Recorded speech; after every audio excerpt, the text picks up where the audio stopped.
жена, мајка, сопруга и името се врзува со празникот 8 март. Многу прашања и дилеми на кој начин да се одбележи, дали треба да се посветиме на жената и дали воопшто треба да се третира жената на тој ден. Според изјавите, одговорите и критиките, може да се согледа едноставно се. И да не го заборавам најважното, дали треба да и се купи подарок на жената. Еве неколку примери што често ги слушам секоја година. Среќен празник, денеска да бидеш најсреќна, најубава, да си поминеш највесело. Среќен 8 март и да те почитуваат и натаму, или да те почитува мажот 365 дена, а не само на денот на жената. Денеска жената треба со работа да го одбележи празникот. Или пак, среќен 8 март, колку глуп празник, ова жени ве збеснаа денеска, а утре се никој и ништо.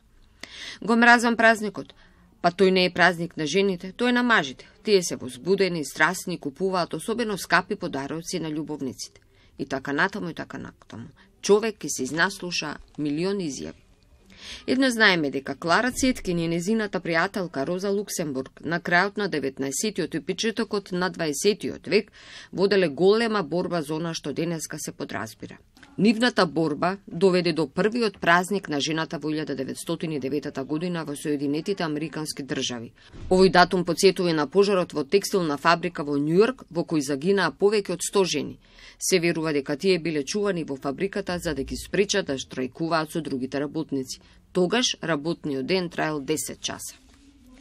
Првиот ден на жената е одбележан на 28 февруари 1909 година во САД по иницијатива на Социјалистичката партија на Америка. Во 1910 година, под закрила на Втората интернационала во Копенхаген, е одржана првата меѓународна конференција на жените и на неа е одлучено да се прославува Меѓународниот ден на жената.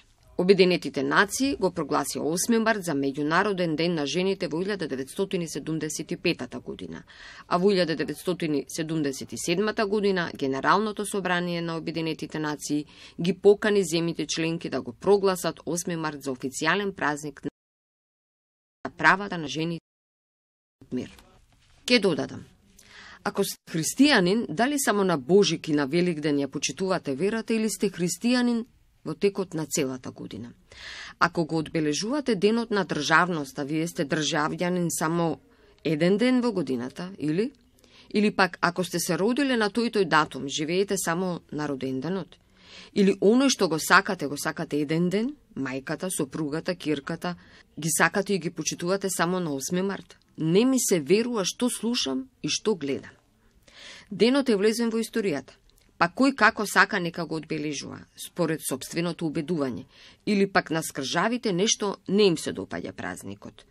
Почитување, респектирање, да не речам доблесност и сакање, па искрено да ви кажам, не ви треба празникот за да некој ја препознае и осознае вашата карактерна особина и образовна достигнатост. И затоа оваа колумна не ја напишав на 8 март.